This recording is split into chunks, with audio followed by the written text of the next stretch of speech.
The salty wind whipped at my face, the sea a churning cauldron of grey beneath the perpetual fog. Blackwood Manor loomed before me, its gothic silhouette a stark contrast to the endless sky, a perfect writing retreat, the realtor had promised. Perfect for stirring the imagination, they hadn't mentioned. Silas, the caretaker, materialized from the mist like a phantom butler. Tall and gaunt, his face mirrored the weathered stone of the house. He led me through the cavernous hall, the air thick with a cloying sweetness I couldn't quite identify. Then I saw them, the walls. They weren't dripping water, but something oily, viscous, shimmering faintly in the gaslight. It sent shivers down my spine, though I scoffed at the melodrama. A writer seeking inspiration shouldn't be spooked by a leaky roof, I chided myself. At first, the dripping was barely a whisper, lost in the symphony of groans and creaks the old house seemed to perpetually perform. But with each passing day, it grew louder, a constant, unsettling rhythm. Silas remained a silent observer, his cryptic pronouncements more unsettling than informative. The house, he'd hinted, held secrets, a darkness it desperately tried to contain. Intrigued, fueled by a morbid curiosity that writers thrive on, I delved into the mansion's dusty archives.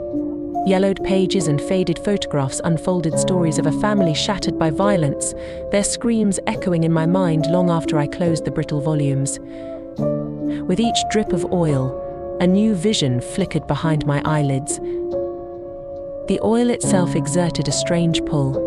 Its oily sheen shimmered with a mesmerizing quality, whispering promises of forgotten secrets.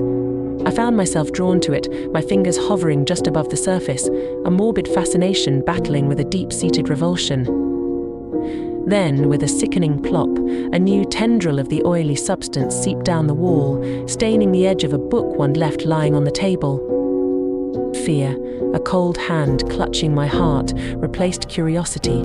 The oil was spreading. I saw it creeping under doors, staining the edges of my belongings. My dreams became haunted by the mansion's tortured past, and a gnawing dread took root in my gut. Silas finally spoke, his voice a hollow rasp echoing in the stillness. The oil, he rasped, it feeds on despair. A single tear, and the walls weep their truest sorrow. Unleashing, his voice trailed off, lost in the shadows. Terror gnawed at me.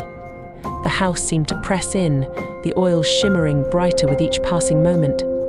Sleep became a stranger, replaced by a constant vigil against the encroaching darkness. One stormy night, a crash from downstairs shattered the already fragile silence. A scream tore from my throat as a floorboard gave way beneath my frantic steps.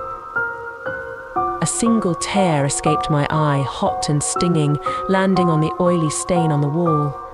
It was like a dam breaking. The oil writhed, taking shape, a monstrous entity coalescing from the accumulated years of suffering. A creature of pure despair, born from the mansion's tragic past. I screamed again, a primal sound ripped from the depths of my terror. The entity lunged, tendrils of oil reaching for me. Adrenaline surged through my veins, granting me a burst of unexpected strength. I flung open a window, the wind whipping at my face, and hurled myself onto the storm-racked cliffs below.